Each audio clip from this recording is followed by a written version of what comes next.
Bismillahirrahmanirrahim.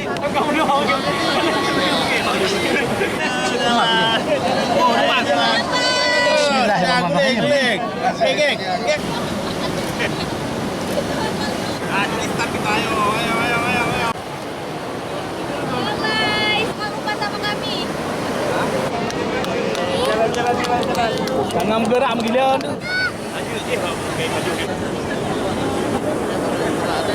Mungkin harus dibawa ke sana diairkan. Alah, oi.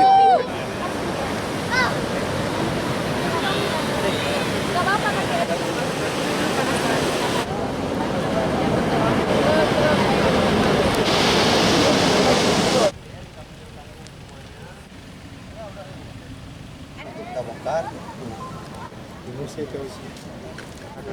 Banyak tapi itu ya. Ke sana diairkan. Dan hari ini kita menyaksikan sebuah atraksi ekoturism, kok bisa dijadikan sebuah atraksi pelepasan penyu yang memang ini adalah dilakukan oleh sekelompok masyarakat yang mencintai habitat asli bahari yang ada di sini. Dari sektor pariwisata ini kan masuk dalam ekoturism ya, terutama untuk wisata bahari. Dan ini sebuah atraksi wisata. Bisa aja ini akan menjadikan sebuah paket wisata yang bisa dijual oleh teman-teman travel untuk wilayah Aceh Jaya. Ini sudah ada aturan adatnya dan teman-teman di konservasi ini menerapkannya. Kalau mereka menemukan telur penyu, kemudian nanti ada semacam apa istilahnya Bang Edi?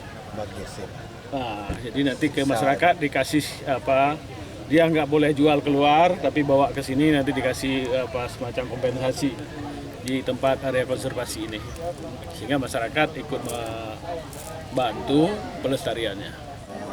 Oktober ya. Jadi 143 bayi. Jenis apa? Jenis penyu lekang. Ada berapa Pak tadi hari ini? 143. Nah, untuk tahun ini Pak total sudah berapa Pak yang dilepas? Ada 1000-an lebih lah. Lebih kurang 2000 karena dari 15 sarang. Paling banyak itu yang kita lepas apa? Penyu lekang. Penyu lekang. Kalau untuk penyu lain Pak seperti belimbing itu Untuk ada nggak? belimbing kemarin kita hanya melepas 7 karena memang gagal lokasi.